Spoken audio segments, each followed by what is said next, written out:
Oi, gente, tudo bem? Aqui é a Laca, do Projeto Senatório. Se você não conhece a gente está no Facebook e no Instagram e aqui no canal do YouTube, então pode se inscrever no canal e apertar um joinha se você gostar.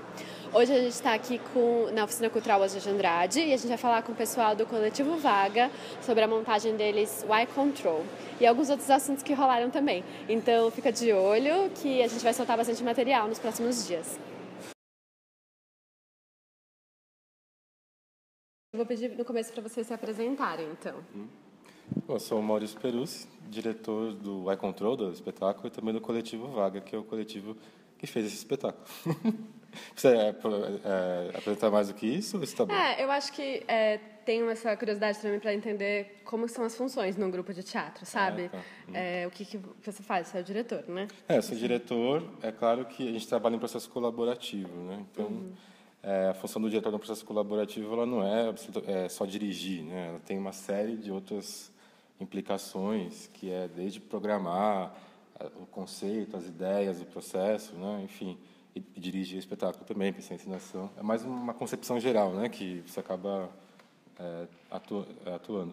Eu também eu tenho uma coisa que eu em geral sou sonoplasta das peças que eu dirijo. Porque eu penso muito por som, né? E eu gosto de organizar muito o tempo do teatro por meio de som. E eu, em geral, faço umas sonoplastias meio malucas e eu sempre fico com medo de passar para alguém, com medo até de me comunicar com alguém, porque é uma coisa muito da minha cabeça, né? Então, nesse espetáculo também e outros, eu acabo fazendo a sonoplastia e operando a sonoplastia dos trabalhos também. Legal.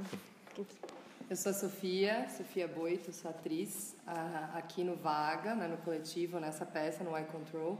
Faço outras coisas em teatro também, mas aqui sou basicamente atriz. Mas, como o Maurício disse, atriz de processo colaborativo, ator, né, de processo colaborativo. Também não é só ator no sentido que você não entra só em cena, decora um texto, entra em cena e é dirigido, porque a ideia do processo colaborativo é que é uma construção, né? Então a gente entra no processo com um tema, com algumas ideias, mas a gente ainda não tem a peça. Então, todo mundo, seja o diretor, o dramaturgo, os atores, eles vão colaborando com ideias, com pequenas cenas, pequenas ideias de personagens, ou, enfim, textos. Aí depende, né, do ensaio, depende do que o diretor ou do que o dramaturgo pedem ou provocam, mas os atores, eles estão nesse processo como criadores. Então, a gente construiu a peça a partir de coisas que nós, atores, trouxemos, que a dramaturga trouxe, ou que o encenador trouxe. Então, não é apenas ator, é horrível falar isso, né? Mas não é só atuar enquanto intérprete, mas também como um criador durante o processo. Assim. Eu sou a Francine Klima. Eu entrei no processo um pouquinho depois, né? Eu sou de Porto Alegre, porque eu estou aqui em São Paulo há 1 ano e meio. Eu conheci o Maurício durante o processo do Teatro da Vertigem e ele acabou me convidando para fazer parte desse espetáculo, para entrar no lugar da Lívia, que acabou engravidando, não pôde continuar na peça. Então eu entrei no momento em que a coisa já estava um pouco mais estruturada, eles já tinham essa etapa de trabalho colaborativo no lugar de levantar essas temáticas, de entender esse universo. E com a Denise junto, criando a dramaturgia, eu não peguei, assim, eu entrei quando já tinha uma dramaturgia pronta. Foi interessante também. Mas, ao mesmo tempo, eu não tive essa autoria na temática do espetáculo, em levantar temas, mas na criação das cenas e foi interessante também. Eu entrei no processo em novembro do ano passado. Novembro do ano passado. E vocês estão há quanto tempo já com esse Esse espetáculo remonta... Ele teve eras pré-históricas. Teve os Tostex também, né? Ele como projeto desde 2013, projeto escrito, né? 3 anos, então. Mas na prática mesmo a gente entrou em 2014, então tem um pouquinho menos. Porque eu acho que né, pensando para públicos leigos que não estão acostumados com produção de teatro, a ideia é quando você tem uma ideia, por exemplo, nesse caso, nesse tipo de processo que a gente está acostumado, né? Que é um processo que está muito em voga entre grupos paulistanos, assim, da década de 90 para cá, né? De teatro experimental. A gente pensa num tema, a gente elabora conceitos que vão, né, nortear a pesquisa e tal, mas isso ainda no campo intelectual, né? Assim, vamos pensar, né? Aí depois a gente coloca em prática. E a gente ficou tentando colocar em prática por bastante tempo, assim. Só que a gente não tem espaço de ensaio, a gente não tem sede, né? Porque a gente é um grupo jovem, é super difícil ter isso por questões financeiras, enfim, aqui na cidade de São Paulo. Então a gente ficou tentando conseguir um fomento, né, um dinheiro para fazer isso, colocar isso em prática, né, ensaiar e criar o espetáculo. Só que a gente não conseguiu. Então, no primeiro momento a gente teve a possibilidade de ensaiar um tempo no Vertigem, numa residência artística que eles propuseram. A gente ficou 2 ou 3 meses ensaiando e fez a leitura da primeira versão da peça, que foi o Tostex.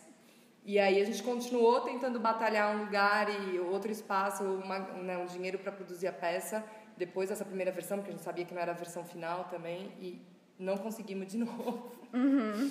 Então, por isso que demora todo esse tempo também, né? Que a gente está ensaiando há 3 anos. Total. Sim. O espetáculo é sobre a geração Y, né?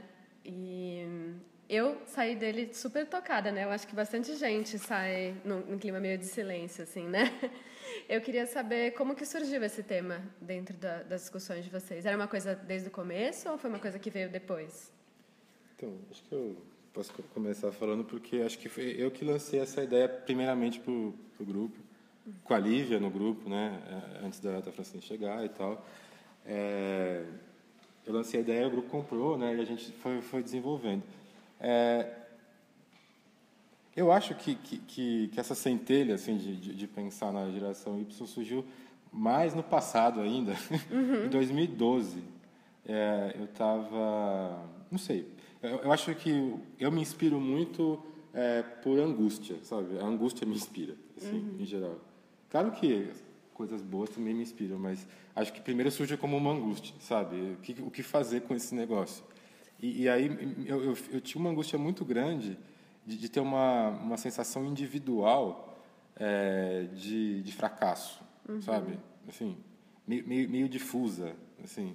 Fracasso é uma palavra pesada, né? Sim, Ninguém sim. gosta de se tem uma reconhecer imagem como... da peça que ficou super forte pra mim, que é aquela coisa de um potencial a ser desenvolvido, né? Sei Sim. lá, eterno a ser desenvolvido. Parece que alguma hora vai chegar, mas quando vai ser, uma promessa que não se cumpre. Né? E aí, de repente, eu assim, tinha isso comigo, e de repente eu comecei a ver pessoas da minha geração, colegas, enfim, que isso era um tema muito recorrente. Muita gente falando disso, sentindo isso, mas individualmente, sabe? Eu falei, puta, é desse mal-estar um pouco que surgiu o tema. Aí, eu estava... Era uma época que eu trabalhava no Teatro da Vertigem, no espetáculo Bom Retiro, e o dramaturgo do espetáculo, o Joca Terron, que é um cara leitor voraz e é um cara que indica livros muito bem. E aí, falando com ele, assim, ele indicou um livro que estava sendo lançado na época, só em espanhol, de uma autora alemã, nascida em 83, que é o ano que eu nasci, fazendo meio um ensaio sociológico, meio pop, assim, justamente falando das angústias da geração dela, que, segundo ela, era uma geração um pouco pressionada por essa sensação de fracasso, mas, ao mesmo tempo, uma geração que reagia ao mundo de forma apática e preferia ficar remoendo uma nostalgia, assim, remontando a infância como um local de segurança, em vez de assumir uma postura mais politizada, uma postura... Então, uma geração que, de alguma forma, não deu uma resposta para o mundo, né? E isso era finalzinho de 2012, começo de 2013.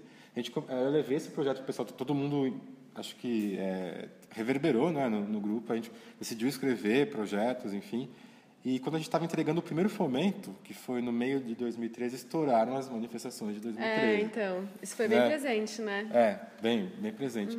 E aí foi uma coisa que, ao mesmo tempo, afirmou e contradisse o que a gente estava pensando. Porque ninguém entendeu, né? Que ninguém entendeu até hoje direito o que aconteceu em 2013, mas parecia que tanto a apatia estava ali presente, quanto a negação da apatia, sabe? O gigante acordou, né? Essa coisa. E, ao mesmo tempo, uma coisa que começa com uma coisa questionadora de esquerda e se torna, em uma semana, algo absolutamente conservador, né? Um negócio muito esquisito. E aí eu acho que só foi uma prova de que esse tema estava sendo... A gente está no caminho certo, né, de falar disso. E aí, essa coisa meio maluca, né, que nos processos colaborativos... Acho que todo processo teatral tem isso, mas no colaborativo isso aumenta, que a vida vai caminhando e o processo vai caminhando. Aí começa a ter um entrelaçamento entre uma coisa e outra, né? Porque o tempo inteiro no processo colaborativo não se fecha, entendeu? Assim, claro que coisas vão se fechando, mas é passível de ser mudado, é passível de ser experimentado, né? E durante esse processo de tentativa de editais, não consegui. A gente ficou assim, morreu na praia em vários editais grandes, sabe? Uhum. A gente ficava feliz, mas triste ao mesmo tempo, né? Que era essa coisa da frustração também. Foi acontecendo esse contexto político brasileiro terrível, de alguma forma de uma vingança neoliberal, né? Assim, que vem tirar todos os direitos conquistados em 12 anos de um governo um pouco menos neoliberal, né, do PT. Porque, dentro da análise da Meredith Raff, que é a autora alemã do livro que a gente se baseou, ela fazia um paralelo de analisar os conflitos da geração com o do sistema econômico, né, que se implantou desde a década de 80 no mundo... desde a final da década de 70, né, no mundo ocidental, e, de alguma forma, molda, né, um pouco a personalidade dessa geração, né? E a gente viu, tipo, sei lá, esse monstro, essa besta neoliberal aparecer escancarado, né? Uhum. E com esse retrocesso imenso que a gente está vivendo. Então, nesse momento, a Denise, a dramaturga, ela encontrou uma metáfora, a metáfora da luz, né, do fim da noite, sim, como talvez algo que poderia ali ilustrar um pouco esse conflito de um sistema social e econômico que começa a querer golpear aqueles que estão vivendo sob o seu regime, né? E aí foi a chegada de um outro livro, que é o 24/7, o livro do Capitalismo Tardio e os Fins do Sono, que é um livro do Jonathan Crary, um estudioso americano. Então, esse elemento de ficção científica é a última chegada, assim, que chegou ali em 2014, no trabalho. Eu queria ser sucinto, mas não consegui, desculpa. Não, tudo bem, não tem nenhum problema. Eu acho que é por aí mesmo.